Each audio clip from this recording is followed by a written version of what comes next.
반갑습니다. 한자로 배우는 원불교를 맡은 홍익학당 대표 윤홍식입니다. 이번 시간에는 지난 시간에 이어서 태극, 이런 이제 동양 철학의 중요 개념들인데요. 대종경에도 또 등장하는 단어들이고, 그래서 태극, 무국에 대해서 한번 알아보겠습니다. 그래서 먼저 태극에 대해서 알아볼 텐데요. 우리나라는 국기가 태극기죠. 그래서 이 태극하면은 뭐 모르실 건 없는데, 이 그 태극 문양을 대충 이런 느낌, 그러니까 음양의 순환이다, 이렇게는 알고 계실 겁니다. 그래서 일반적으로 우리가 태극할 때는 이렇게 이해하시면 좋은 게요. 철학적으로 태극은 양의 발산하는 흐름과 쪼그라드는 수렴의 흐름, 이 두 가지 양과 플러스와 마이너스 기운이 지금 이 맞물려 있지만 이걸 펼치면 이렇게 됩니다. 펼치면 무한하게 양이 발산하고 음이 쪼그라들게 하고 다시 양이 발산하고 이렇게 무한대입니다. 무한대로 계속 이 음양이 순환할 수밖에 없는 구조죠. 이게 결국 이 안에 무의이화, 함이 없으면서 조작이 없되 자연적으로 프로그램된 이 우주의 결이 보입니다. 우주는 어떻게 굴러갈 것인가. 이게 양과 음의 순환이다, 음양 상승이다 라고 말할 수도 있고요. 이거를 네 기퉁이를 나눠보면 여기가 양이 발산하는 이쪽이 봄, 양의 발산이 극대화된 여기가 여름, 음이 수렴을 시작해가지고 이제 추워지기 시작하는 것이 가을, 쪼그라드는 게 극치에 이르는 게 겨울이죠. 만물이 작동하지 않는. 이렇게 해서 이 가운데는 중심점이 돼서 이 균형을 잡아주는 역할을 합니다. 그래서 이 추나 추동이 음양에서 발생하기 때문에 이렇게 해서 오행이 나옵니다. 이 가운데 점까지 해서 오행이 나오기 때문에 음양과 오행은 한 사상입니다. 시중에는요, 음양하고 오행을 분리해서 뭐 음양은 맞는데 오행은 틀리다든가, 뭐 오행은 맞는데 음양이 틀리다는 주장도 있습니다. 근데 두 개가 애초에 하나라는 걸 모르고 얘기하는 거예요. 그래서 음양 상승, 서로 음양이 이기려고, 양이 이기면 음이 진 거죠. 다시 음이 이기면 양이 진 겁니다. 이 시점에서는 음밖에 없잖아요. 이 시점은 양밖에 없고.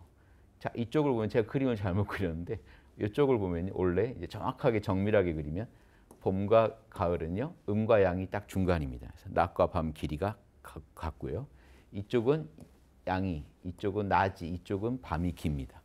이렇게 해서 자연에서도 바로 확인되고, 이게 1년만 이렇게 굴러가는 게 아니라 하루도 아침, 낮, 제일 더울 때, 저녁, 서늘할 때, 추울 때, 밤, 이렇게 해서 하루도, 1년도, 우리 일생도 태어나서 생, 장, 수, 장, 태어나서 자라다가 쪼그라들면서 죽고 씨를 남기고 또 다음 생을 기약합니다. 이렇게 해서 한 생까지 굴러간다는 거. 이게 불교적으로 성주개공이죠. 이루어졌다가 머물다가 무너지면서 사라지더라. 그래서 우주가 하나의 프로그램대로 굴러가고 있다. 이걸 예전에 철인들이 꿰뚫어보고 무의의 조화라고 한 겁니다. 무의. 내가 손을 댄 게 아니다. 인간이 손을 대지 않았는데, 무의라고 하면 없을 무자, 무의. 위자 기억나세요? 여기에 손이었고 이게 코끼리였죠. 코끼리를 조작하는 게 위였습니다. 인간의 어떤 인위적인 조작이 없다는 겁니다. 어떤 조작도 없는데 조화, 양이 음으로 바뀌고 음이 양으로 바뀌면서 계속 조화가 일어난 거예요. 여기에 근거해서 우주 만물이 살아가는데, 보세요. 이 음양 현상의 근원이 뭘까요? 이 음양이 이렇게 이게 현상적으로 펼쳐지려면 현상적으로 발산과 수축, 발산과 수축. 이쯤이 지금 봄이겠죠. 봄, 여름, 가을, 겨울. 끝없이 순환되는 이 봄, 여름, 가을, 겨울이 시작되려면 진공묘유한 공적영지에서 이 우주가 펼쳐졌다고 봤을 때 공적영지 안에, 진공묘유 안에 이 음양의 프로그램이 갈무리 돼 있어야겠죠. 그걸 그려놓은 게 우리나라 태극기입니다. 그러니까 태극은 음양기가 아니에요. 태극이 펼쳐지면 봄, 여름, 가을, 겨울의 음양이 됩니다. 건곤감리는요, 이 네 기퉁의 건곤감리는 봄, 여름, 가을, 겨울을 상징합니다. 봄, 여름, 가을, 겨울이 굴러가요. 하늘, 땅, 해와 달, 천지, 수화, 천지 1월도 상징하고요. 봄, 여름, 가을도 상징합니다. 이 모든 현상, 하늘이 생기고 땅이 생기고, 거는 하늘, 고는 땅, 리는 태양, 감깨는 달이죠. 달이면서 물, 태양이면서 불. 이 천지가 펼쳐지고 해와 달이 운행하고 그걸 통해서 봄, 여름, 가을, 겨울이 굴러가는 이 모든 근원을 태극이라고 합니다. 그래서 태극은 여러분 태극기에 우리나라 태극기 생각하시면서 태극은요 우주 만물의 근원이라는 뜻입니다. 우주 만물이 낳은 근원. 그래서 원불교식으로 말하면 공적 영지자리입니다. 그래서 특히 영지자리를 태극이라 합니다. 그럼 공적은 뭐라고 하나요? 텅 빈 자리. 진공자리는 무국, 묘유. 진공은 텅 비어 있다는 걸 상징하죠. 텅 비어 있는 중에 묘유. 묘한 게 있어서 우주가 나왔죠. 그 묘한 게 있다가 태극에 해당됩니다. 뭐가 있어요. 그럼 뭐가 있었냐? 음양이 있더라는 겁니다. 음양이 갈무리 돼 있다가 거기서 펼쳐지니까 자동적으로 프로그램이 추나추동이 굴러가더라. 이렇게만 이해하시면 태극기에 대해서 정확히 이해하신 겁니다. 그래서 이 태극에서 이 태와 극 한번 알아볼게요. 태는 일단 사람이죠. 예전에 사람 그려놨으면 무조건 위대하다, 제일 크다. 사람이 제일 위대하다라는 생각을 가지고 글자를 만든 겁니다. 사람이 제일 위대한데 여기다 점을 하나 찍어놨어요. 어떤 글자는 어떤 전서는 이렇게도 있습니다. 두 위도 있어요. 근데 하나만 찍어놓은 걸 가지고 우리가 여기 동그란 점 하나를 찍어놓은 거잖아요. 동그란 점이 제일 크더라. 뭔 소리일까요? 동그란 점에서 우주가 다 나왔거든요. 이 태극이 그러니까 우주 요즘 물리학식으로 얘기하면 빅뱅 이러면 이해가 쉬우시죠. 우주가 빅뱅이 돼서 시작했다. 그럼 빅뱅의 근원이 있을 거 아닙니까? 그 근원 자리를 공적영지 그러는 겁니다. 원불교에서 공적영지.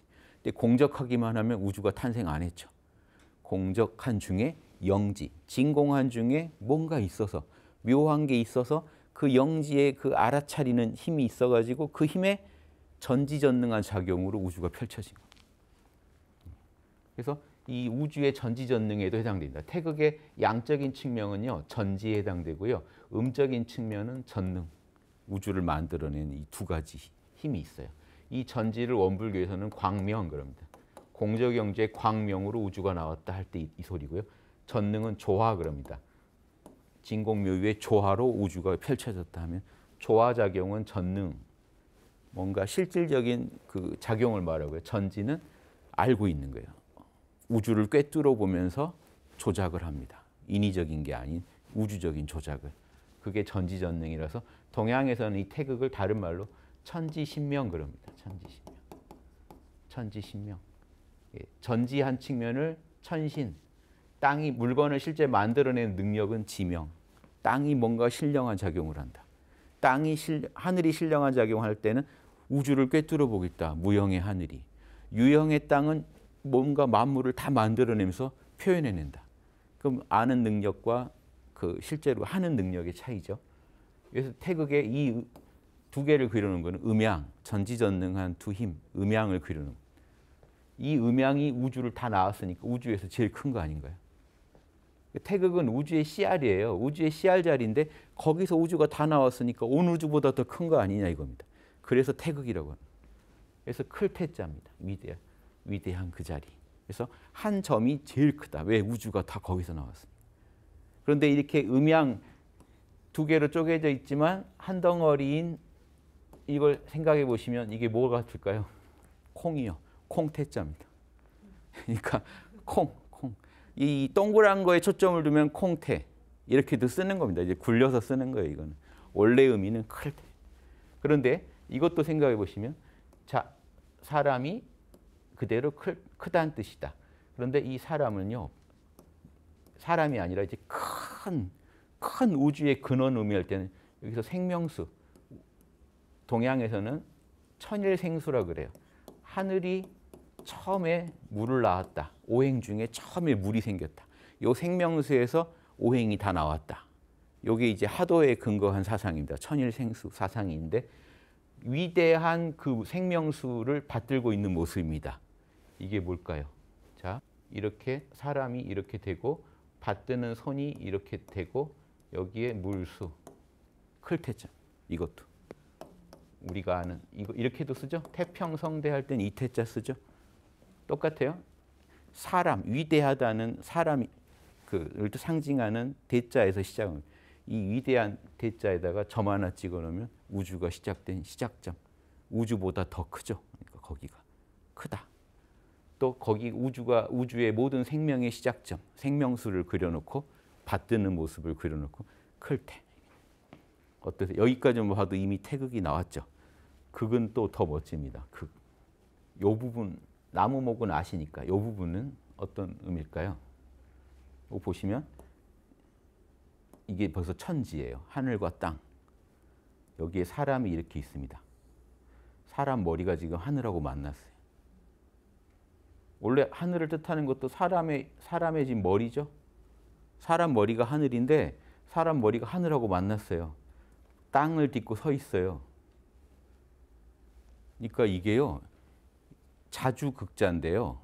빠를 극자, 자주극자, 삼가할 극자인데 뭐냐면요. 이게 원불교식으로 말하면 뭐라고 이해하시냐면 정신수양 상태요. 정신이 뚜렷하고 고요한 상태. 즉 하늘하고 이게 우리 예전 어른들 발상에는 하느님하고 접속한 상태입니다.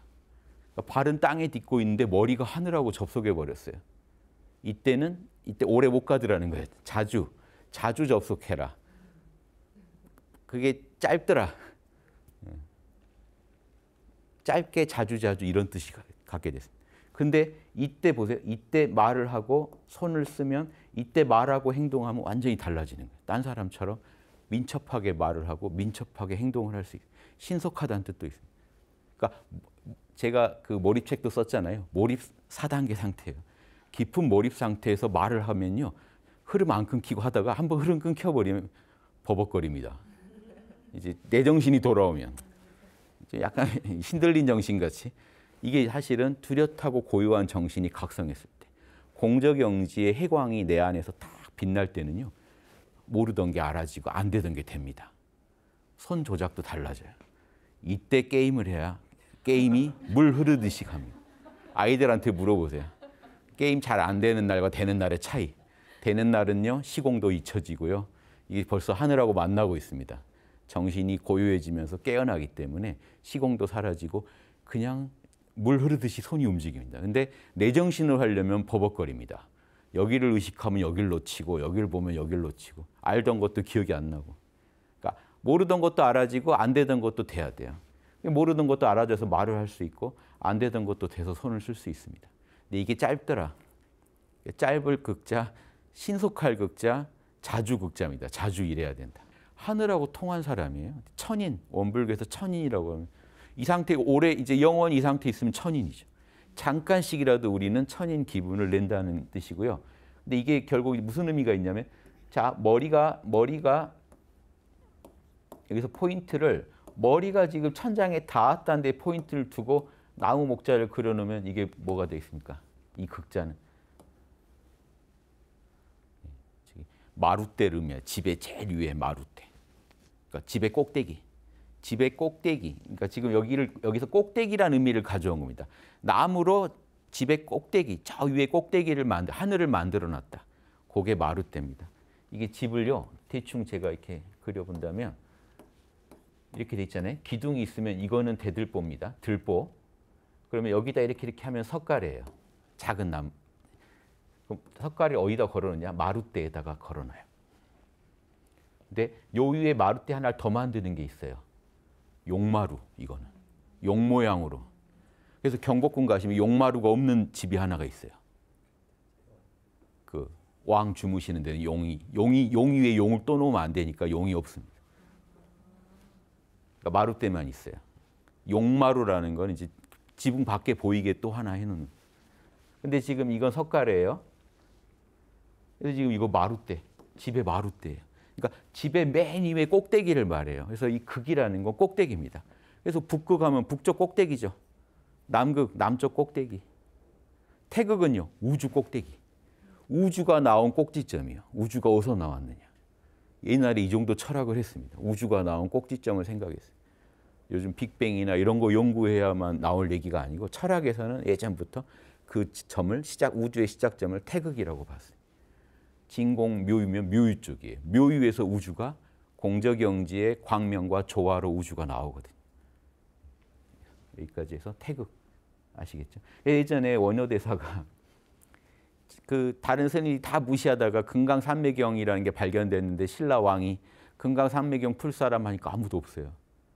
원효밖에는 풀 사람이었어요. 원효 다 무시했는데 원효가 귀족 불교를 버리고 막 각설이 타령하면서 민중과 동화돼서 막 거지 소굴에서 살고 하니까 다 무시했단 말이에요.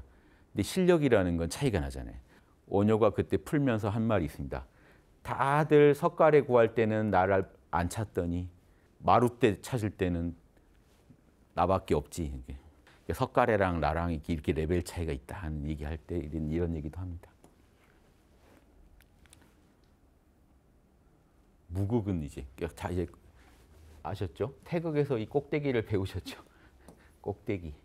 이게 맨 위에. 자, 항상 우리 제일 위에 하늘을 의미했던 거예요. 여기가 하늘이란 거 아셔야 돼요. 여기는 땅. 하늘과 통해 가지고 말하고 행동하는. 그래서 지금 이 글자만 해도요. 성인성자랑 통합니다.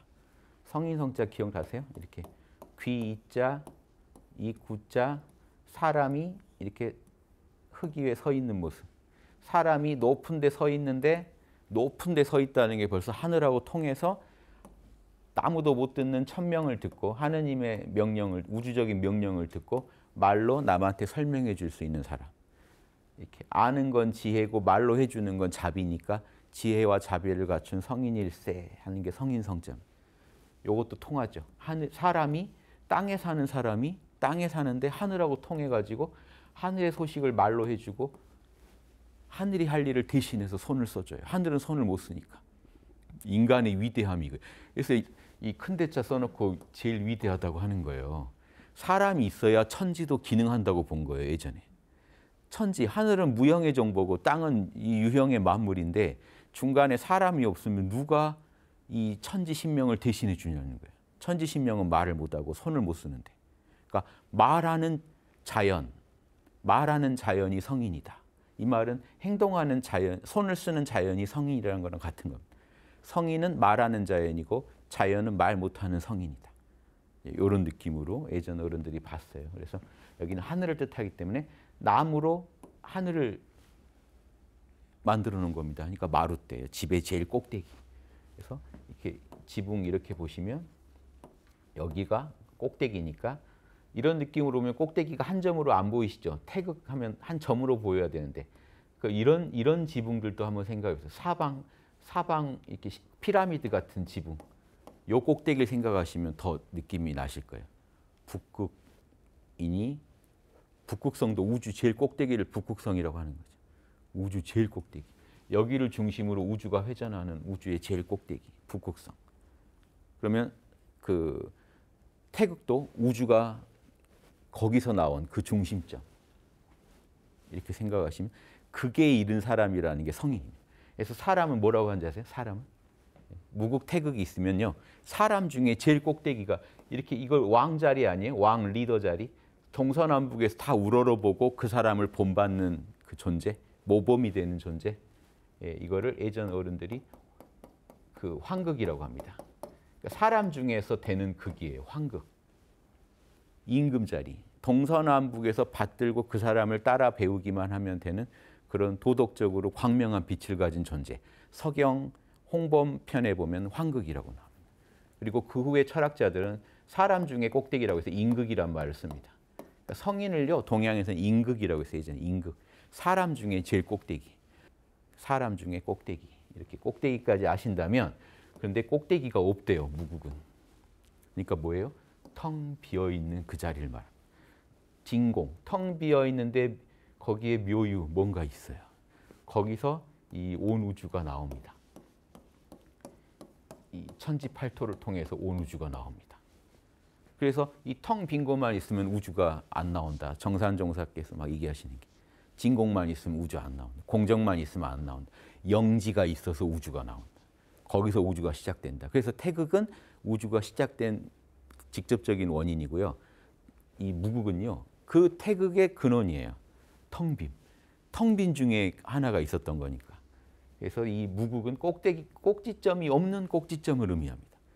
꼭지점이 없는 꼭지점. 그게 이 원불교에서 말한 원이에요. 원. 그래서 일원상은 무국이고요. 태극은 우리나라 음양 태극기, 음양을 꽉 갖고 있잖아요. 안에 음양을 품고 있죠. 장차 우주를 낳을 모든 재료를 품고 있는 겁니다. 원리와 에너지 이런 모든 재료를 품고 있어요. 그래서 태극은 직접적인 모든 도덕과 만물의 근원입니다. 무국은 태극의 바탕이에요. 텅빔. 그래서 없을 무자는 아시죠? 여기도 지금 사람 들어있죠. 사람이 옆에다가 치렁치렁한 거를 걸고 팔에다가 이렇게 장식을 해가지고 춤을 추다 보니 사람이 이 땅에 이렇게 뭔가 가려져 있죠. 사람이 사라져 버렸다. 이게 없을 망자죠. 예전 이 전서에는 없을 망자가 들어있어요. 지금 글자에는 없습니다. 요거 빼버리고 요 치렁치렁하게 어깨에 붙여져 있던 요 장식들을 그냥 점 4개로 표현한 거예요. 요 위에가 지금 이게 사람이고요. 사람이 지금 팔에다가 이런 걸 붙이고 있다는 걸 그리는 거예요. 그냥. 없을 무자. 그러니까 춤을 추는 모습. 춤을 추다가 무아지경에 들어간 모습이에요. 그래서 사라져 버리더라. 꼭대기도 없더라. 그러니까 텅 빈 중에 어떤 하나의 꼭대기라는 것도 없는 그 자리에서 진공, 묘유, 우주의 꼭지점이 나왔다. 이게 진공 묘유의 무국태극의 그런 유학에서 말한 무국태극의 이제 온불교식 해석해 보면 이렇게 이해하시면 됩니다.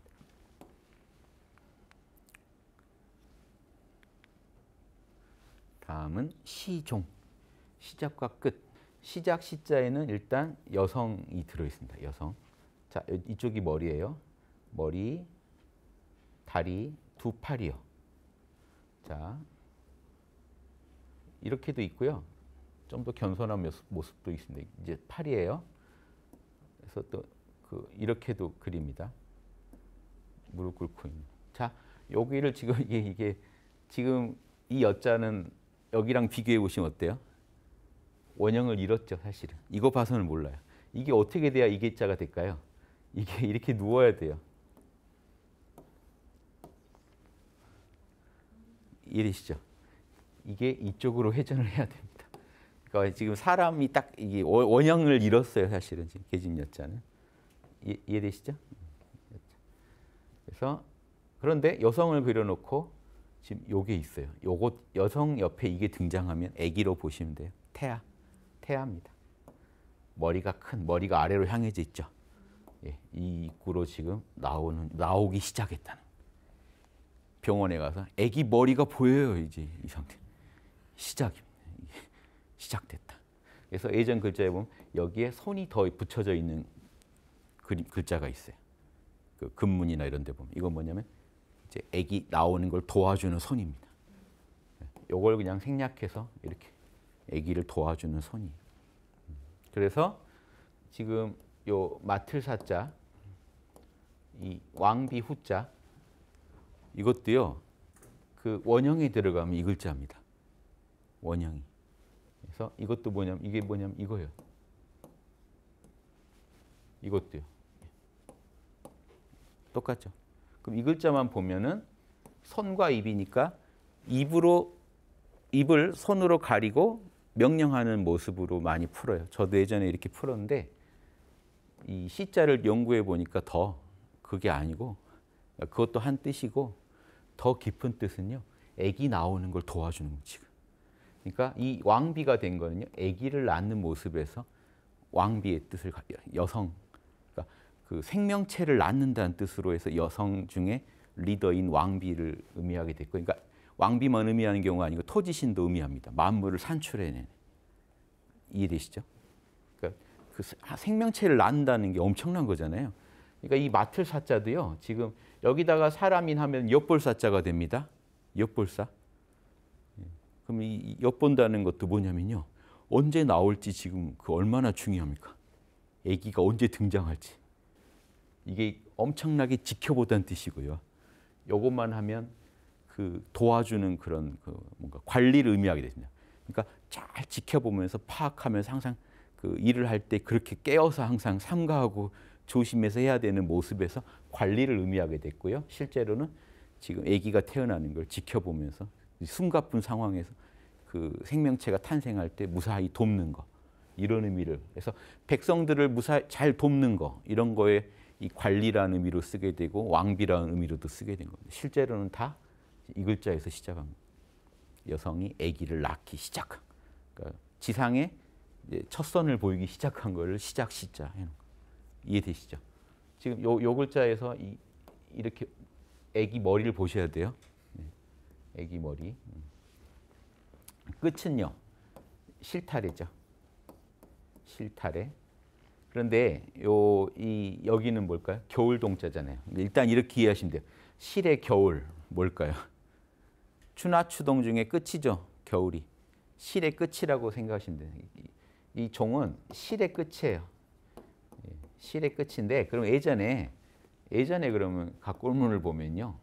이게 겨울도 되고 이게 종도 되고 했습니다. 이거예요, 그냥. 그럼 실 끝으로 보이죠. 원래는 실 끝이 아니고 뭐였냐면 원래 이런 거 겨울눈이요. 그러니까 가을부터 생겨서 겨울 지나서 봄에 싹을 틔우는 그 눈. 그러니까 생명체가 싹 갈무리 돼 있는 그 상태입니다. 생명체가 밖으로 현상이 안 보이고. 그래서 이걸 그려놓고 나중에 이게 이렇게 겨울눈을 상징하게 됐다고 했죠. 이렇게. 그리고 이거는요 얼음을 상징하는 거다. 뾰족한 얼음. 춥다는 걸 더, 겨울이라는 느낌을 더 준 것뿐이에요. 겨울눈이라는 걸 보여준 겁니다. 그래서 그 의미랑 동시에 이게 실 끝으로도 보이죠. 그래서 이 글자에 또 온 겁니다. 실 끝으로. 그래서 이게 겨울, 실의 겨울이다. 그래서 끝부분이다. 이런 의미도 있고요. 이 글자 자체를 보면 실 끝의 모양을 하고 있어요. 애초에. 그래서 실의 끝부분, 종자입니다. 시종은 생명체가 탄생한 시작, 생명체가 사라진 겨울을 상징하는 실의 끝부분을 나타내는 의미. 어떠세요? 이해되시죠? 이 이상 아셔야 할 게 없습니다. 실제로. 제가 다 남김없이 알려면 이제 본말을 알아야 되는데요. 본말이 제일 쉬워요. 글자가 다 본말만 같으면요. 나무죠. 그 위로 뻗은 가지, 아래로 뻗은 가지입니다. 그냥 너무 쉽죠. 위로 뻗은 가지, 아래로.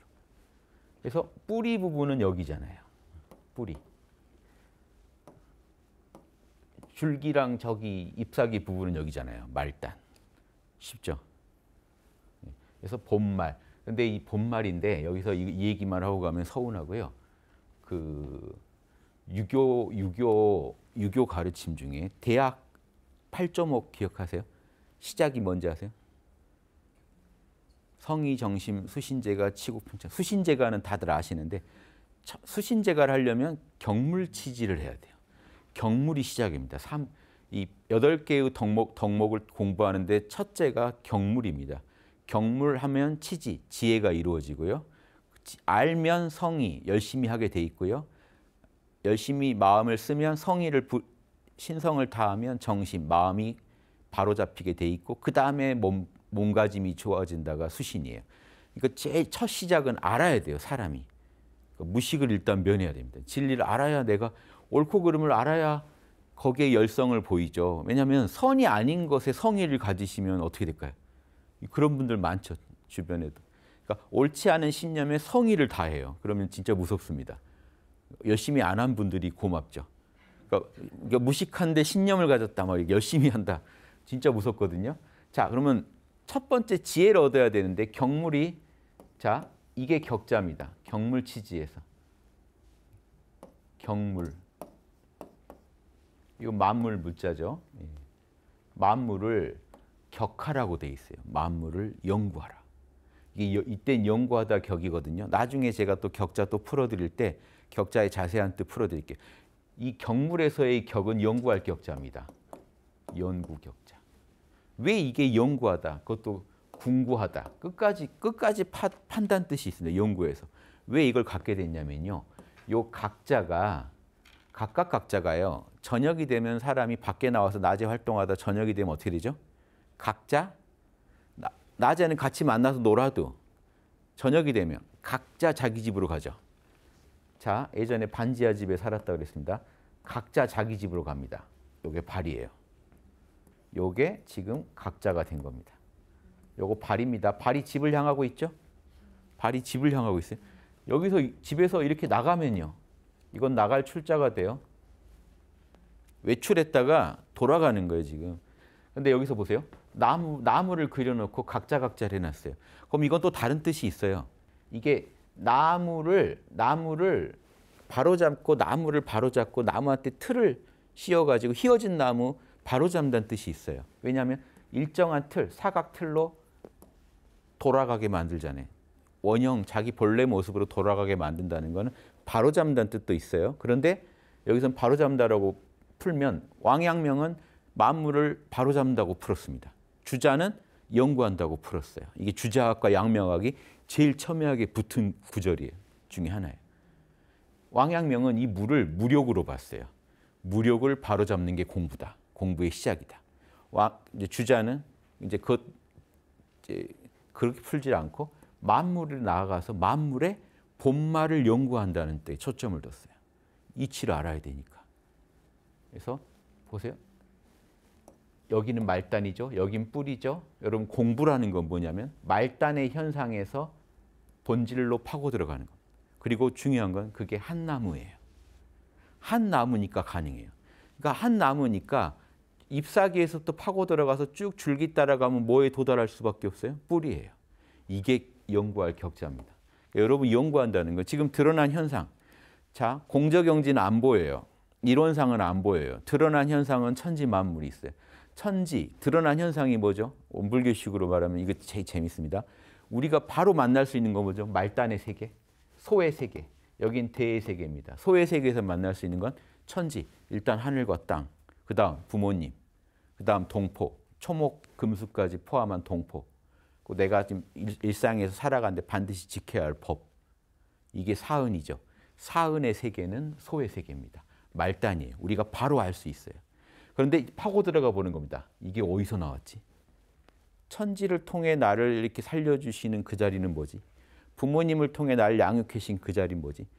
법률을 통해 내가 살 길을 열어주신 그 자리는 뭐지? 동포를 통해 이렇게 함께 서로 돕고 살게 만드신 그 자리는 뭐지?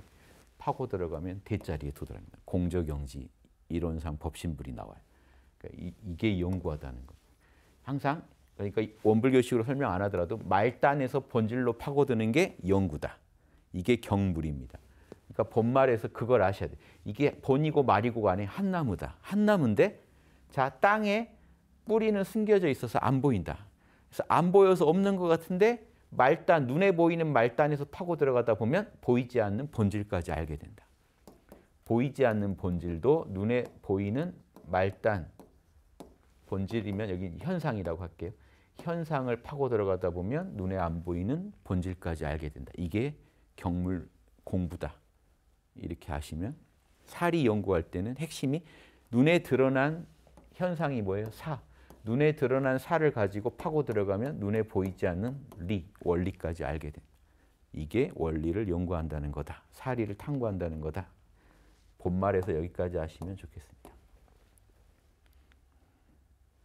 선후 차서. 이게 다 우리 이제 잘 쓰는 말이죠. 선후는. 차서는 요즘 잘 안 쓸 것 같은데 차서.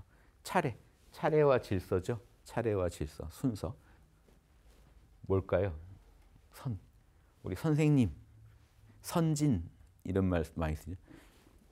나보다 앞서가신 분들. 후진 양성. 나보다 뒤에 오는 사람. 선후는 나를 기준으로 나보다 앞에 가는 사람, 뒤에 오는 사람이거든요. 선에서 자 이게 발입니다. 땅에서 이 지점부터 출발했다는 겁니다. 이 지점부터 출발했다 해서 이게 뭔 글자가 됐죠? 요렇게 변형된 다음에 이렇게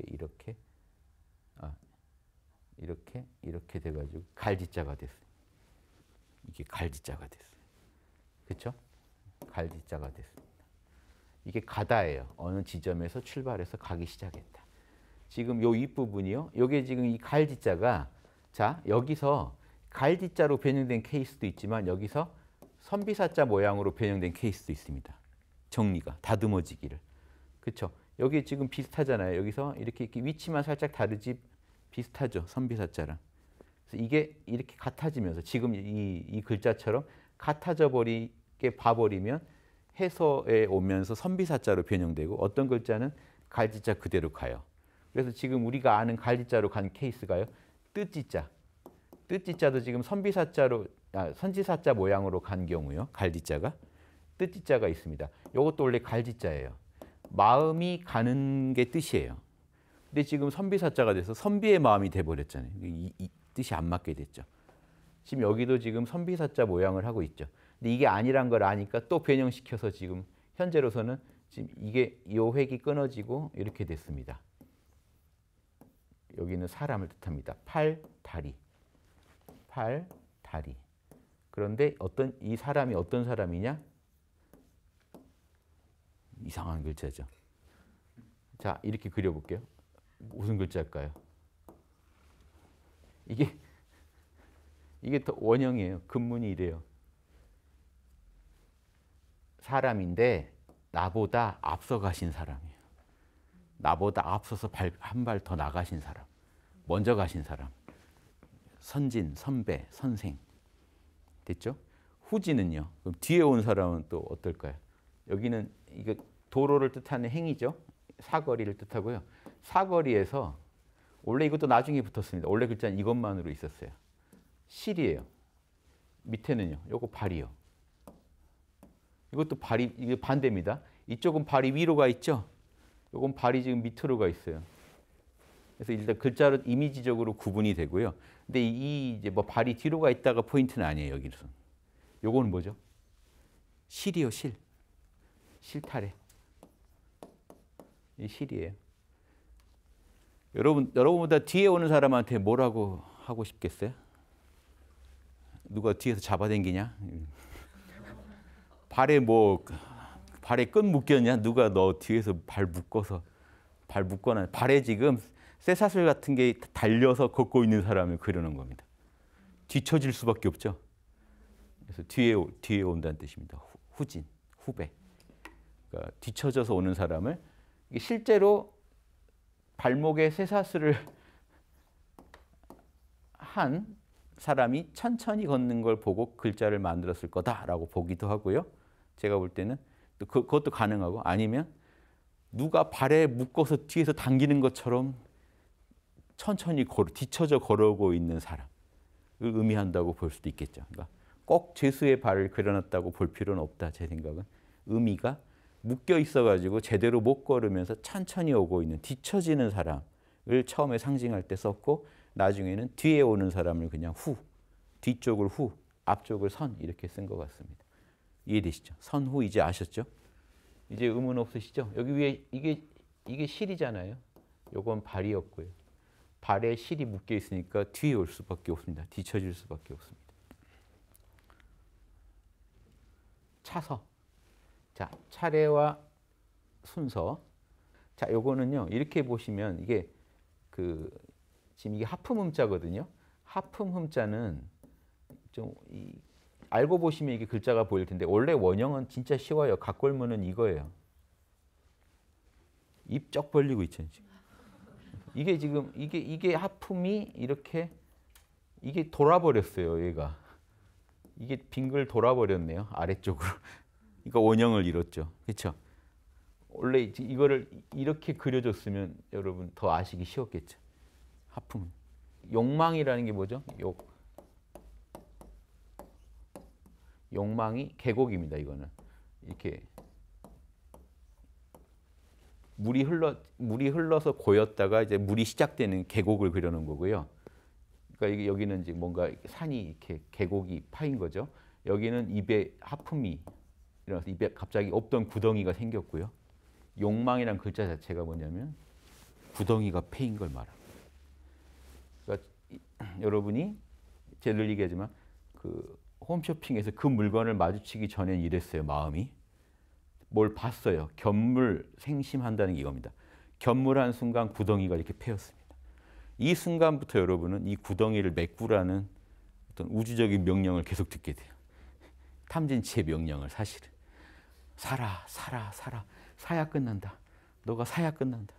그래서 막 빨리 다른 데로 도망가도 계속 정신적으로 쫓아옵니다. 지름신이 붙어요. 살아. 그래서 사야 해탈이 와요. 다시 평지가 회복됩니다. 입에 지금 구덩이 파였다니까요. 가만히 있었는데 입 벌렸잖아요. 구덩이가 파였어요. 계곡이 생겼어요. 내 마음에 골짜기가 생겼어요. 이거 어떻게 평지로 만들어요? 사야 끝납니다. 그래서 사면 잠깐 열반을 맛봐요. 그 어떤 것도 바람이 없는 그 상태. 근데 다시 한 생각이 일어나면 어떻게 돼요? 아, 이걸 샀으면 이것도 사야지. 이제 다시 구덩이가 또 파이죠. 그래서 이게 구덩이 파인다는 건 욕망의 옥자랑 같이 보시면 좋아요. 이게 구덩이가 파인다는. 근데 여기서는 어떤 의미일까요? 근데 이 구덩이를요, 하품음자를요, 전서는 정말 더 이해하기 어렵게 이렇게라도 해주지.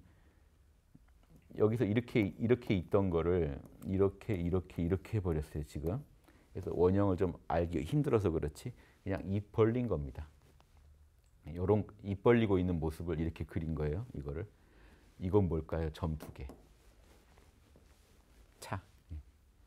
별거 아닙니다. 기침하고 있는 거예요. 애취하고. 그러니까 연달아 계속 기침하는 걸 보고 이게 차례 아주 기침이 한 번에 안 멈추잖아요. 그러니까 이게 재채기하고 뭐 기침하고 할 때 우리가 한 번에 못 멈추고 하고 있는 모습을 보고 침이 튀기는 모습을 그리는 거예요. 침 뱉다는 뜻도 있어요. 그러니까 아예 삼수를 하면 침 뱉는다는 뜻입니다. 이 점 2개만 찍어서는 뭔가 연달아 기침하는 모습. 그래서 연달아의 포인트를 둔 거예요. 연달아. 그래서 차례 차자가 된 거예요. 그래서 보통 차 그러면 뭐 2번째 의미하기도 하고 차례, 그러니까 다음 차례를 의미하기도 하고 연달아 이런 뜻이고요. 서는요, 요거는 뭐 되게 이상하죠. 마우스 같이 생겼죠. 그래서 실제로는 이게 뭘까요? 이게 그 배틀에 보면은 이렇게 시줄 날줄 있잖아요. 날줄 사이를 오가면서 실을 풀어줘야 되는 애가 있거든요. 이걸 북이라고 합니다. 애가 그 마우스처럼 왔다 갔다 하면서 실을 풀어주는 거예요. 실 풀어주는 거예요. 실이 계속 풀려 나오는 거예요. 여기 배 모양으로 생겨가지고 여기다가 실을 담아서 풀게 합니다. 확 보내면서 좌우로. 그래서 실이 풀어져 나가는 겁니다. 그래서 실이 풀어져 나가면서 점점 이제 만들어져 가죠. 그래서 처음에 이렇게 실이 풀어져 나오는 모습에서 여기 요 글자, 요게 코끼리에도 들어가는 게 코끼리 코가 말려 있다가 꼭 실 풀리는 것 같잖아요. 그래서 이제 그 코끼리에도 쓰고요. 이런 글자를 아이들 싹을 개발한다는 의미에서도 지금 쓰는 겁니다. 싹. 뭔가 이제 싹이 실이 풀어져 나오는 실마리 같은 뜻을 갖게 됐어요. 실이 풀어져 나오는 실마리. 그러니까 아이들의 싹수, 어떤 재능을 지금 이 실의 실마리, 그 실마리를 잘 풀어가야 그 배틀이 잘 나오겠죠. 그 배가 잘 만들어지겠죠. 그래서 아이를 교육시킨다는 의미를 갖기 때문에 이게 집입니다. 집에서 집 한쪽 벽이 터진 집이에요. 이런 집은. 그러니까 좀 넓은 큰 집. 중국 드라마나 이런 데 보면 이쪽이 휑하게 터진 집 있잖아요. 지붕이 있고 다 있는데 한쪽은 벽이 없는 그런 집을 상징한 겁니다. 그래서 학교를 말해요. 학교에서 아이들을 데려다가 아이들의 실마리, 재능을, 싹을 잘 순서대로 풀어야지 실을 잘못 풀면 엉키죠. 순서대로 잘 재능을 개발해가는 모습. 그래서 순서란 의미도 갖게 됐고 펼치다 이런 의미도 갖게 됐어요. 자, 여기서 선후차설을 알아야 된다. 그러니까 이 선후차설이라는 건요. 그러니까 먼저 이게 먼저 구조적으로 이루어지지 않으면 뒤에 이 일이 안 이루어지는 게 있어요. 그래서 구조적인 우선순위도 있고요. 2가지가 있습니다. 시간적인 우선순위. 시간적으로 이게 더 먼저 있어야 후에 이 일이 가능한 거. 시간적 우선순위고요. 구조적 우선순위는요. 집을 지을 때 토대를 만들지 않고 위에를 지을 수가 없잖아요. 근데 이게 보통 시간적 우선순위랑 구조적 우선순위가 맞을 때도 있고 다를 때도 있습니다. 그래서 이제 우리가 그걸 경중을 판단할 때 시간적 우선순위, 구조적 우선순위를 종합해 가지고 결정해야 돼요. 그래서 이렇게 선후 파악하는 게 사실은요. 사리 연구에 되게 중요한 겁니다. 사리 연구에 선후 파악하는. 지금 이 시점에서는 뭐가 중요한? 선후 파악을 빨리빨리 하는 게 도다. 그래서 대학에 유교 선비들이 공부하는 대학에 보면 지소선후면 선후를 알면 도에 가깝다고 할 것이다. 이렇게 얘기합니다. 선후를 알면. 그래서 유교 사리 연구의 제일 중요한 부분이 선후 아는 거였습니다. 그래서 대학에서는요. 구조적 우선순위, 시간적 우선순위를 통합해서 뭐라고 하냐면 경물치지, 성의정심, 수신제가 치국평천할 얘기하는 겁니다. 사물을 연구해야 경물, 치지, 지혜가 생기고 그래서 선악을 알아야 성의, 선을 진심으로 하겠다는 성의가 생기고 악을 안 하려는 성의가 생기고 그래야 정심, 마음가짐이 바르게 되고 그래야 수신, 몸가짐이 바르게 되고 내 몸가짐이 바르게 돼야 그래야 가족을 잘 돌볼 수 있고 그래야 나라를 잘 다스릴 수 있고 그래야 천하를 평정한다. 이건 시간적 우선순위도 되죠. 동시에 구조적 우선순위도 됩니다. 마음이 먼저 닦여야 몸이 닦이고 내 몸이 닦여야 남의 몸을 내가 도와줄 수 있고 본질과 현상, 시간적 우선순위, 구조적 우선순위를 다 알면 여러분이 경중 판단, 선후 판단을 잘 하실 수 있게 된다. 순서대로 잘 실이 꼬이지 않게 풀어나가야만 멋진 작품이 나온다. 처음부터 끝까지 우리가 시종일관되게 잘 이렇게 선후를 알면서 풀어나가면 올바른 일을 잘 완성시킬 수 있다. 이런 것도 이 한자에서 배우시면 좋겠습니다. 마치겠습니다.